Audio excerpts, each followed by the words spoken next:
João, texto inicial, 16, verso 33. Estas coisas vos tenho dito, para que tenhais paz em mim. No mundo passais por aflições, mas tende bom ânimo, eu venci o mundo. Estas coisas vos tenho dito, para que tenhais paz em mim. No mundo passais por aflições, mas tende bom ânimo, eu venci o mundo. Quem proferiu estas palavras fora o Senhor Jesus Cristo, Rei dos Reis, Senhor dos Senhores, o nosso Mestre. Fora Ele quem nos ensinou, quem falou isto. Eu queria trabalhar com os irmãos o tema hoje: qual é o meu papel em meio a grandes crises? Qual é o meu, o seu, o nosso papel em meio a grandes crises? Nós enfrentamos crises, nós enfrentamos pandemias, como temos enfrentado nos últimos dias aí, o último ano, né? A pandemia. Mas qual é o seu papel? Qual é o meu papel? Qual é o nosso papel? E quando está escrito aqui, qual é o meu papel? É cada um de nós perguntando a si mesmo: qual é o meu papel como homem de Deus? Qual é o seu papel como mulher de Deus em meio às grandes crises? A primeira coisa que eu quero destacar, a primeira coisa que eu quero trazer aos irmãos, que crises são reais. Eu vou citar aqui alguns textos bíblicos, eu vou citar algumas experiências bíblicas, passeando pela Bíblia, citando textos e capítulos da Bíblia, para mostrar que as crises são reais. Por exemplo, nós temos a crise de Saul e de todo o seu exército, narrado em 1 Samuel capítulo 17. Qual fora a crise do rei Saul? Rei Saul, todos conhecem, foi o primeiro rei da nação de Israel. Aquele homem levantado por Deus para reinar sobre Israel, ungido pelo Senhor. Agora, diante do exército de Israel, montou o seu exército, tinha um exército poderoso, mas ele e entra agora num grande momento de crise. Qual era a crise que ele enfrenta? 1 Samuel 17, era a crise do gigante Golias. Quando o gigante se levanta contra o exército, começa a afrontar o exército de Israel, começa a afrontar o povo de Israel, e Saul não sabe mais o que fazer. Todos eles são tomados de pânico, de medo, diante de uma grande crise. Nós temos também na Bíblia relatada a crise de Davi, em dois momentos particulares, especiais da sua vida. 1 Samuel capítulo 18, a sua primeira crise fora quando o próprio rei queria matá-lo. Rei Saul queria matar Davi. Davi foi aquele homem que foi usado por Deus para derrotar o gigante Golias, os irmãos conhecem. E agora o rei procura de toda forma e maneira matar Davi, porque ele tinha ciúme de Davi. Em outro momento, uma outra crise de Davi, 1 Samuel capítulo 30, quando ele vai para uma batalha, ele vai para uma guerra ao lado dos filisteus. E ao deixar a sua cidade, ao ir para uma guerra ao lado dos filisteus, a sua cidade, Siclag, é invadida, saqueada, as famílias, a sua família, as famílias dos seus soldados, do seu exército de Davi, todos são levados cativos, mulheres e filhos, e agora uma crise é novamente ali colocada, e as pessoas têm um desejo de matar Davi por aquilo que havia ocorrido. Davi está diante de uma grande crise. Crises são reais. Atos 27, temos a crise do apóstolo Paulo, sendo enviado à Itália para comparecer perante César, missionário de Deus, servo do Deus Altíssimo. Ele embarca num navio e de repente uma grande tempestade se levanta e este navio é balançado pelos fortes ventos. E durante 14 dias eles não conseguem enxergar o sol. 14 dias não conseguem enxergar a luz. 14 dias ficam na escuridão, sem comer, sem beber, apavorados. E a crise fora tão grande que diz a Bíblia que os marinheiros que estavam no navio, eles oravam a Deus, eles clamavam ao Senhor, eles oravam intensamente para que amanhecesse, para que o sol viesse. E estavam ali 276 homens no navio, pedindo para que a luz voltasse. 14 dias na escuridão, 14 dias em alto mar, o barco sendo balançado de um lado para outro, sem poder ver o sol, sem poder ver o dia. Nós temos também a crise do rei Ezequias. Rei Ezequias, um grande servo de Deus, um grande homem de Deus, rei da nação de Israel. Agora ele é desafiado por Senaqueribe. E Senaqueribe tem 185 mil homens que se levantaram contra o rei Ezequias. E o rei Ezequias fica apavorado, fica amedrontado, e uma crise novamente está instalada, aonde 185 mil homens, um grande exército, se levanta contra este homem. Mas o que fazer em meio à crise? As crises são reais. Rei Ezequias passou por crise. Davi, antes de ser rei, passou por crise. Saul, rei, passou por crise. O grande apóstolo Paulo passou por crise. Jesus diz no texto: no mundo passais por aflições. Você também enfrenta a crise. Mas como passar? Como enfrentar? Qual é o nosso papel em meio à crise? Para vencer a crise, para vencer em meio à crise, o que realmente é indispensável na minha, na tua, na nossa vida? Se você quer vencer a crise, se você quer vencer os momentos dificílimos da vida, algumas coisas são realmente indispensáveis. O que é indispensável? Eu vou nomear algumas coisas aqui para os irmãos. A primeira coisa é indispensável ouvir a voz de Deus. Que coisa interessante. Primeira coisa indispensável em meio à crise é continuar ouvindo a voz de Deus. Paulo estava no navio. Paulo estava neste navio em Atos capítulo 27.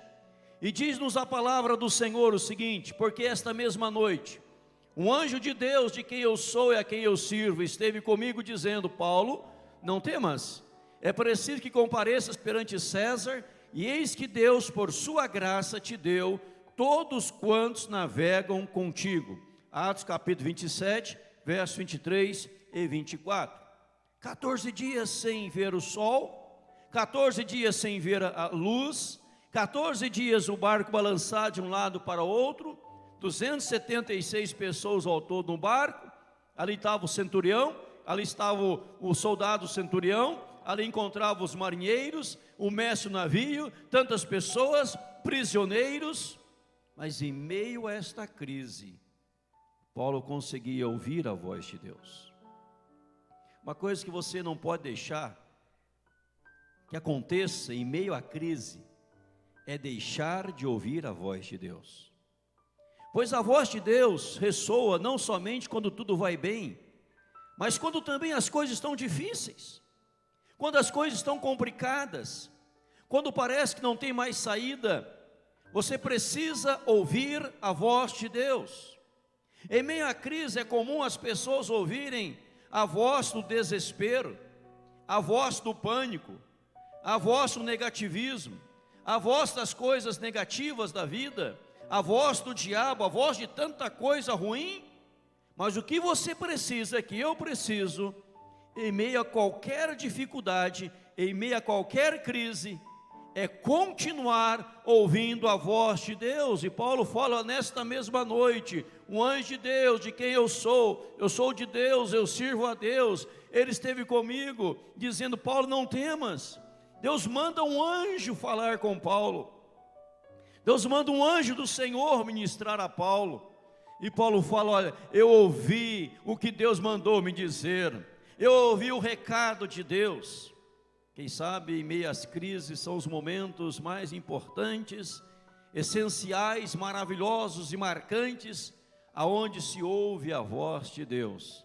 Esteja com os ouvidos atentos para ouvir a voz de Deus, mas também é indispensável se reanimar no Senhor, buscar ânimo no Senhor. O texto que eu li no começo diz: no mundo passais por aflições, mas tem de bom ânimo. Eu venci, tem de bom ânimo. Eu preciso me reanimar no Senhor. Veja a Bíblia, vamos à palavra, 1 Samuel 30, versículo 6, diz: Davi muito se angustiou, pois o povo falava de apedrejá-lo, porque todos estavam em amargura, cada um por causa de seus filhos e suas filhas. Porém Davi se reanimou no Senhor seu Deus. Ziglag, a cidade invadida, saqueada, as esposas levadas, os filhos levados, o povo angustiado, o povo atormentado, querendo apedrejar Davi, uma crise instalada, uma crise presente. Mas veja o texto: Davi se reanimou no Senhor. Davi, porém, se reanimou no Senhor. Ele não olhou para as pessoas que queriam apedrejá-lo, ele não olhou para o povo que estava abalado e angustiado, ele não olhou para a situação, ele busca ânimo em Deus. Se você ler todo 1 Samuel capítulo 30, vai dizer que Davi, ele além de buscar ânimo em Deus, ele consulta ao Senhor e fala: Senhor, eu vou perseguir este bando, será que eu vou alcançar o bando que levou nossos filhos, as esposas? Deus fala: persegue, e tudo você vai trazer de volta.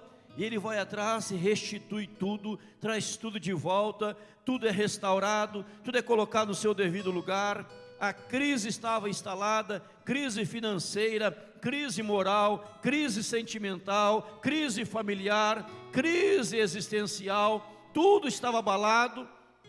Mas Davi, ao se reanimar no Senhor, ele traz tudo de volta, e uma grande festa é realizada no arraial do povo de Deus, porque Davi, ele não se desanimou. Davi se reanimou no Senhor. Talvez você está precisando de ânimo, ou você está precisando reanimar no Senhor. Ânimo novamente, buscar ao Senhor novamente, ouvir a voz do Senhor ao seu coração e buscar esse ânimo no Senhor.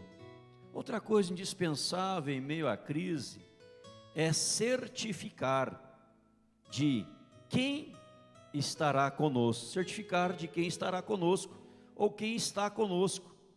Quem estará, ou quem está, melhor dizendo, quem está conosco? Veja aqui o texto sagrado. Veja o que a palavra de Deus vai dizer, segundo Crônicas 32, 7. Sede fortes e corajosos, diz o rei Ezequias, não temais nem vos assusteis por causa do rei da Síria, nem por causa de toda a multidão, 185 mil soldados, que está com ele. Está com quem? Com o rei da Síria. Porque um há conosco maior do que o que está com ele. Isso no Crônicas 32, 7. Há um com a gente, há um conosco, maior do que quem está com ele. Com ele está o braço de carne, com ele está as ferramentas de batalha, mas o Senhor está com a gente. Veja que a situação era tão caótica, a crise era tão grande, que as pessoas estão amedrontadas, estão apavoradas, não tinham as armas necessárias, não tinham as ferramentas necessárias, não tinha nada, nada. Mas diante desta crise, o rei disse: olha, há um conosco, maior do que o que está com ele. Ele tem 185 mil soldados, mas há um com a gente aqui maior do que tudo aquilo. Se você ler o contexto do texto e a sequência do texto, verá que por confiar em Deus, por ouvir Deus, por reanimar em Deus, por descansar em Deus, por reconhecer a presença de Deus, por clamar ao Senhor Deus, o que Deus fez? Deus mandou um anjo, um anjinho. Esse um anjo matou 185 mil soldados do rei Senaqueribe. Um anjo só. Então é certificar quem está com você. Você não está sozinho, você está com Deus. Ainda que eu ande pelo vale da sombra da morte, não temerei, porque tu estás comigo. E a presença do Senhor. Agora, sejamos francos, muitas vezes pessoas em meio à crise esquecem da presença de Deus. Vêm os problemas, enxergam as dificuldades, enxergam as lutas, mas não conseguem contemplar a presença de Deus. Acha que Deus está presente só quando tudo vai bem, quando há sombra e água fresca. Quando as coisas estão difíceis, Deus continua presente. Quando você continua andando pelos desertos da vida, e você não consegue enxergar dois rastros ficando para trás, só um, é porque naquele momento o Senhor está lhe carregando, o Senhor está lhe levando nos braços. Então tente enxergar a presença de Deus. Saiba quem está com você, que Deus está com você. E o rei disse: com ele está o braço de carne, mas conosco o Senhor nosso Deus, para nos ajudar e para guerrear nossas guerras. O povo cobrou ânimo com as palavras de Ezequias, rei de Judá. O povo fica animado. Você consegue conceber isso na sua cabeça, na sua ideia? Consegue dar asa à imaginação? Contemplando 185 mil soldados bem armados, com as suas ferramentas de batalha, com espada, com lança, com escudo, com todas as ferramentas da época da batalha. E você olhar do seu lado, você não tem uma espada, você não tem nenhum canivete, mas Deus está do lado. Você fala: olha, 185 mil não é nada, não é nada. E Deus, repito para você, Deus não mandou nenhuma legião de anjos, Ele mandou um anjo só, um anjinho. E o anjo matou 185 mil soldados do inimigo, porque maior quem está conosco, a presença de Deus. Mas quando em meio às crises você esquece que Deus é onipresente, presente em todos os lugares ao mesmo tempo, que Ele está presente, você se desespera, você fica angustiado, você entra em pânico, você entra em depressão, você cai no choro excessivo, tomado de insônia, não consegue dormir, fica cheio de angústia. E você à noite, você vira de um lado, vira para o outro, levanta da cama, vai para a sala, vai para a cozinha, vai para a garagem, vai para não sei aonde, para lá e para cá, não consegue dormir. Mas que problema que eu tenho, que dificuldade que eu tenho, que luta que eu tenho para enfrentar amanhã, que resolver amanhã, que problemaço que eu tenho. Mas quando você olha para Deus, Deus está presente. Ele diz: eu que te sustentei ontem, te sustento hoje, te sustentarei amanhã. Por isso não temas, não temas. 14 dias sem ver o sol. Qual era a palavra de Deus para Paulo? Não temas. 185 mil soldados dos assírios, do rei Senaqueribe. Qual era a palavra de Deus para Ezequias, o povo? Não temais. Você que está lendo a Bíblia toda durante um ano, ou vai ler a Bíblia toda durante um ano, quem sabe começar lá de Gênesis, começar a marcar com uma cor diferenciada. Uma cor diferenciada, não a comum, uma cor diferenciada. Toda vez que na Bíblia aparecer a palavra não temas, você marca da mesma cor. E chegar ao Apocalipse, capítulo 22, no último verso, aí você volta contando quantas vezes apareceu a palavra não temas. Quando reconhecemos a presença de Deus, nós não iremos temer, porque Deus está presente. Veja aqui, eu preciso reconhecer isto. E também partir para a ação com a cabeça erguida. Ezequias parte para a ação com a cabeça erguida. Paulo de igual forma, Davi de igual forma, Saúl de igual forma. Porque após reconhecer Deus está conosco, estou ouvindo a voz de Deus, Deus está presente, Deus é onipresente, Deus tem falado ao meu coração, eu estou me reanimando no Senhor. Aí você levanta e vai para a ação. Parte para cima dos inimigos da vida, parte para cima das batalhas da vida, mas parte com a cabeça erguida de vencedor, em nome de Jesus.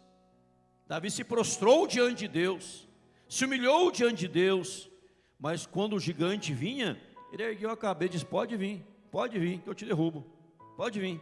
Davi baixinho, não era alto, gigante, o nome já fala, sem espada, sem nada, com estilingue na mão, e fala: pode vir, gigante, pode vir, que eu vou te derrubar agora, pode vir. O gigante zomba de Davi, mas Davi ia de cabeça erguida.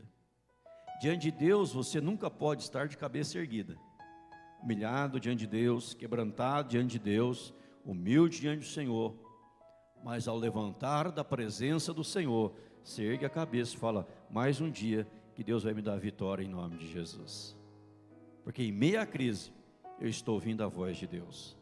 Irmãos, se dizer para os irmãos, tem muitas pessoas que em meio a esta crise de mais de um ano aí, deste vírus, desta calamidade, pessoas deixaram de ouvir a voz de Deus, deixaram de sentir a presença de Deus, deixaram de se reanimar no Senhor, pessoas trancadas em casa, em apartamentos, tomados de depressão, tomados de angústia, vivendo o caos, como se fossem abandonadas, como se estivessem abandonados por Deus e por todos, não conseguem mais viver.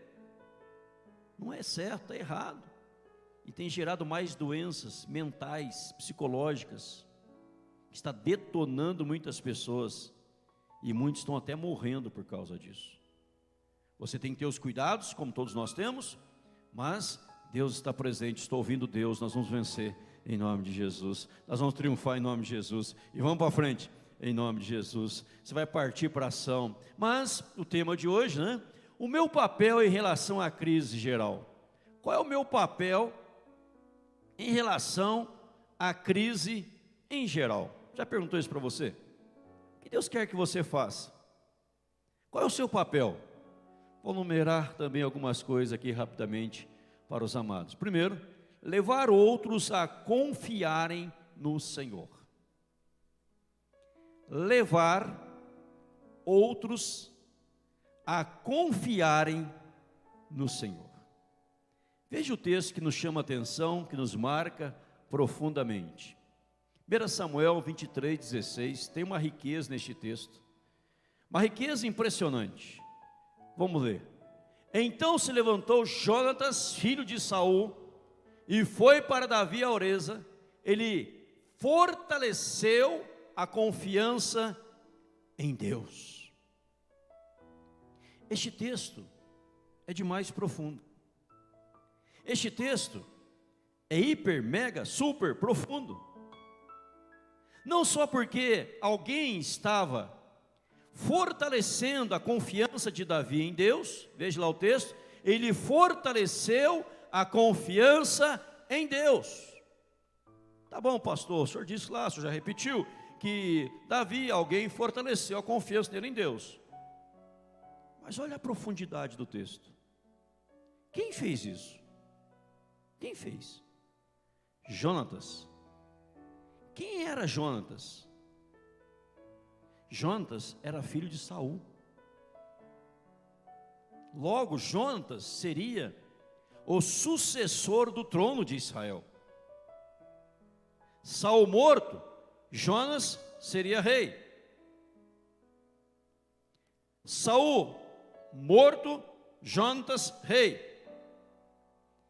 Davi, empecilho. Davi, obstáculo. Mas Jonas tinha uma amizade com Davi. E Jonas sabia que Deus tinha um propósito na vida de Davi. E Jonas sabia que o seu pai queria matar Davi, porque Davi era risco para o trono, era risco para o reinado de Saul. Mas Jonas falou: Davi, meu pai não vai te matar, porque o que Deus revelou no seu coração, o que Deus tem para a sua vida vai se cumprir. Jonas estava negando a si mesmo, Jonas estava abrindo mão dos seus direitos, Jonas estava abrindo mão dos seus privilégios, das suas oportunidades, porque ele queria que a vontade de Deus se cumprisse, mesmo que ele não fizesse parte mais do reinado, mas que Davi fosse o novo rei. E fala: Davi, eu quero dizer para você algo, você precisa confiar em Deus mais, menino, descansa no Senhor. Ele chega e fala a Davi, olha, confia. Ele fortaleceu a confiança de Davi em Deus. Muitas vezes, para fortalecer a confiança de alguém em Deus, você precisa abrir mão dos seus direitos, dos seus privilégios, das suas vantagens, para que a vontade de Deus se estabeleça, para que a vontade de Deus seja feita, para que o querer de Deus seja estabelecido, e levar a pessoa a confiar em Deus. Jonas, levando Davi a confiar em Deus, aparentemente Jonas estava lutando contra si mesmo. Jonas estava brigando contra si mesmo, que Davi iria ocupar o lugar dele. Mas Jonas queria que a vontade de Deus fosse feita. Quando você leva alguém a confiar em Deus, você está querendo que a vontade de Deus seja feita, que a vontade de Deus seja estabelecida. Talvez neste momento, como estava o coração de Davi? Como estava Davi? Ele mata o gigante, é aplaudido por tudo e por todos, é honrado por todos, mas o rei quer matá-lo, o rei quer tirar a vida dele. Como estava o coração, a mente dele? Lá vem um filho de Saul e fala, Davi, liga para meu pai não. Confie em Deus. Continue confiando em Deus. Quem sabe Davi, quando ele teve a experiência, 1 Samuel capítulo 30,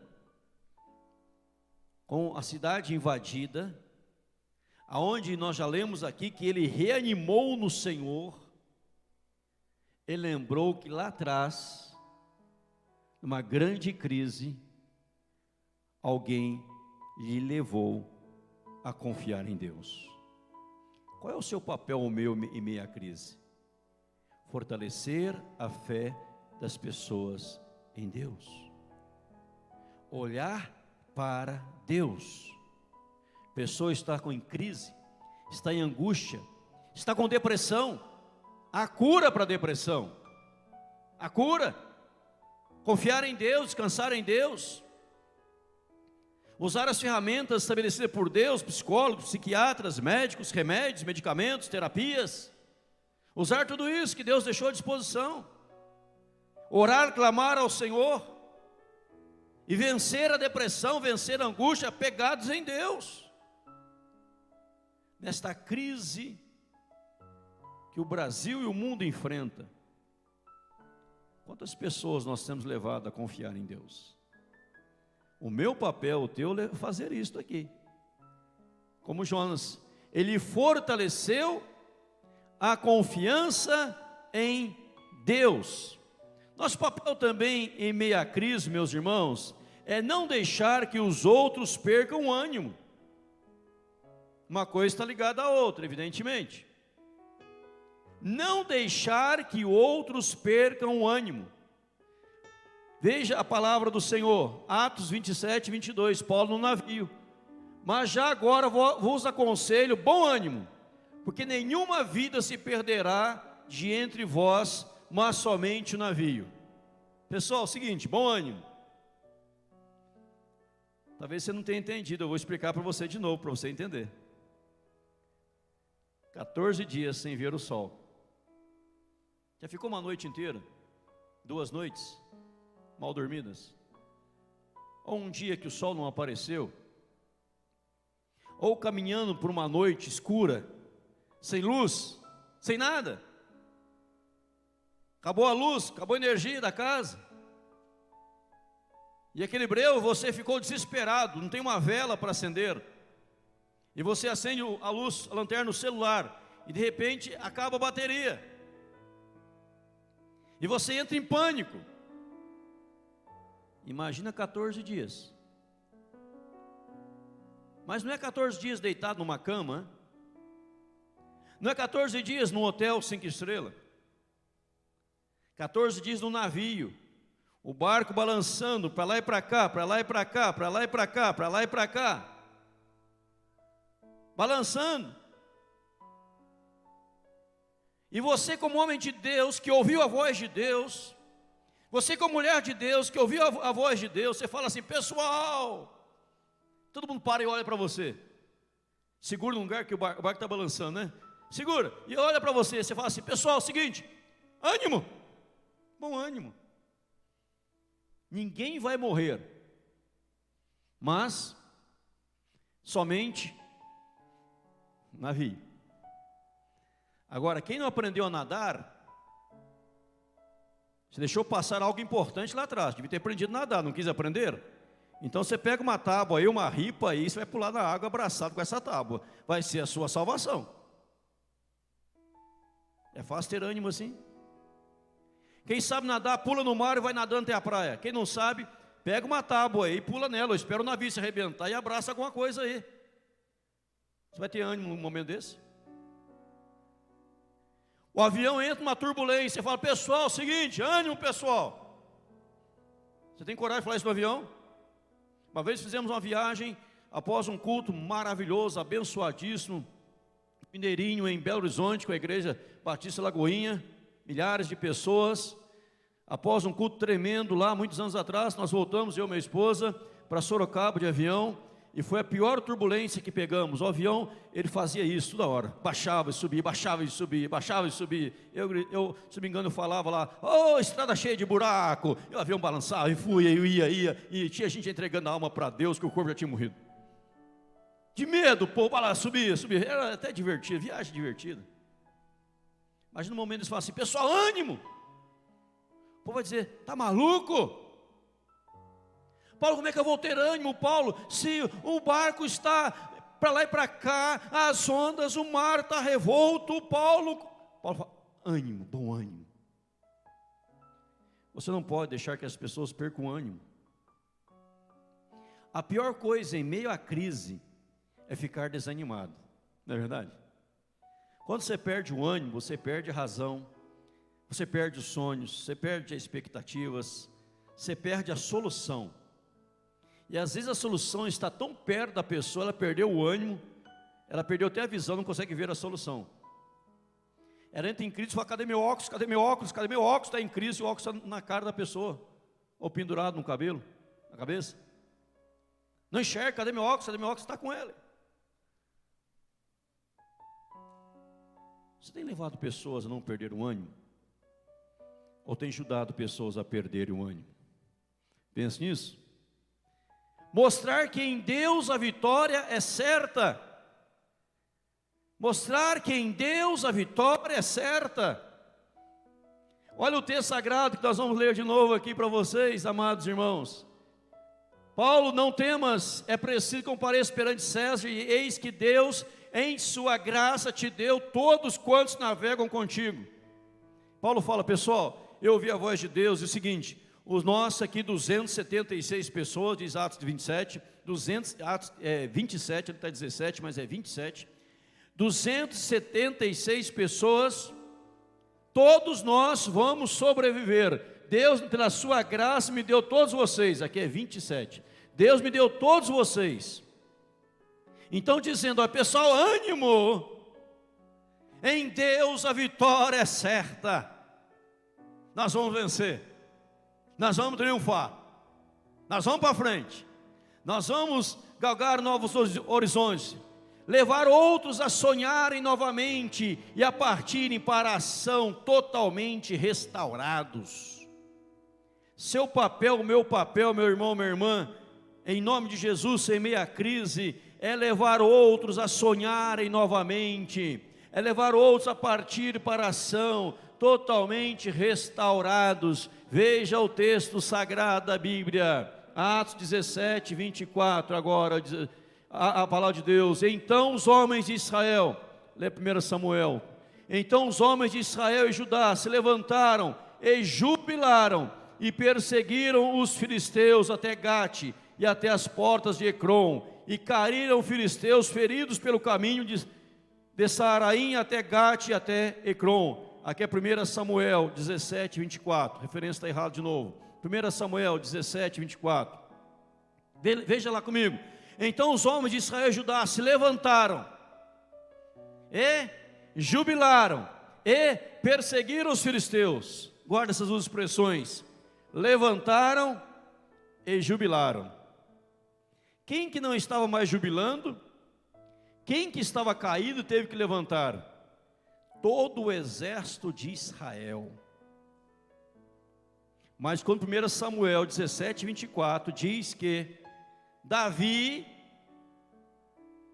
ele vence a batalha, o povo se anima, e aqueles que estavam outrora amedrontados, aqueles que estavam outrora caídos, aqueles que estavam outrora em pânico, se levantaram, deram júbilo, jubilaram, e foram para a batalha, e mataram os filisteus. Um homem pequeno,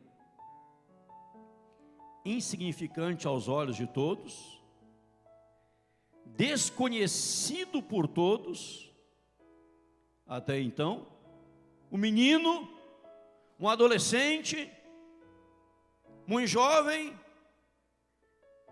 levantou um exército, porque ele confiava em Deus, porque ele ouvia a voz de Deus, porque não permitia desânimo na sua vida. Quantos exércitos, em meio a esta crise, nós temos levantado? Quantas pessoas nós temos tirado do pânico, do medo, da angústia, do sofrimento, da depressão, do caos, para que essas pessoas possam voltar a sorrir, voltar a se alegrar, a rejubilar e a descansar em Deus. Só pode fazer diferença na vida do outro aquele que já fez a diferença perante o altar de Deus. Que antes de Davi, antes de Paulo, antes de Ezequias animarem os outros, reanimarem, eles tiveram momentos que eles foram reanimados no Senhor.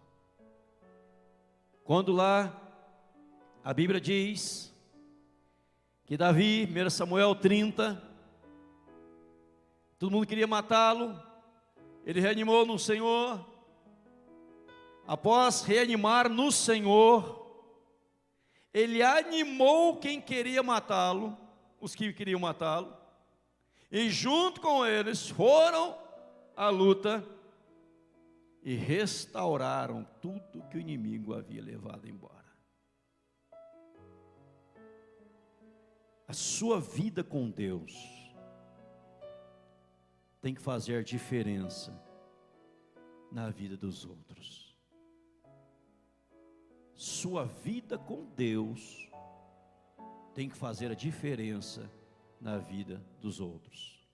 Não adianta dizer, não dá mais certo, está tudo errado, nós vamos de mal a pior, está difícil mesmo, olha, nós vamos morrer. Aí cita até a Bíblia, né? As coisas vão de mal a pior. Aí cita até aqui, João 16, 33. Aí Jesus diz, no mundo passais por aflições, nós vamos morrer. Não. O texto fala, lê correto o texto. Passais. Passar quer dizer, eu estou indo e a aflição está ficando. E eu estou indo e ela está ficando, porque eu estou animado naquele que me anima. Eu estou animado naquele que me fortalece, eu estou animado naquele que me consola, naquele que me ajuda, eu estou animado nele, e nele a vitória é certa. Ele me chama de mais que vencedor em nome de Jesus, amém, irmãos? Se não tiver isso, você vai ficar em pânico, irmão, irmã, em angústia. Qual voz você tem ouvido em meio às crises? Às vezes a gente fala isso para algumas pessoas, fala, mas pastor, o senhor já não passou porque eu já passei. Ninguém já passou pelo que eu passei, pelo que eu passo, e parece que a pessoa tem os problemas todos do mundo, que ninguém passou por aquilo que ela passa. Jesus já passou por tudo aquilo que nós passamos, tudo. E muitos outros já passaram também.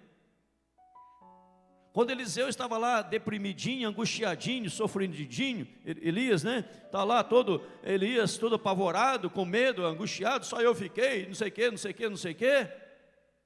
Deus fala, tem 7.000 joelhos que não dobraram ainda, filho. Não é só você não, tem muita gente aí que está caminhando comigo. Só você sofre. só você padece, tudo é errado só com você. Muitos já passaram por isso, e por coisas piores. Mas como eles venceram? Eles tinham vida com Deus. Para encerrar, eu volto aqui a Ezequias. Parafraseando Ezequias, ele fala assim para o seu povo: pessoal, nós não temos espada, nós não temos aqui nenhum canivete. Está chegando aí, bem armado, bem equipado, 185 mil soldados preparados para a guerra, contra a gente. Nós não temos nenhum canivetinho, mas o Senhor está com a gente. Essa palavra o povo cobrou ânimo, o povo se alegrou.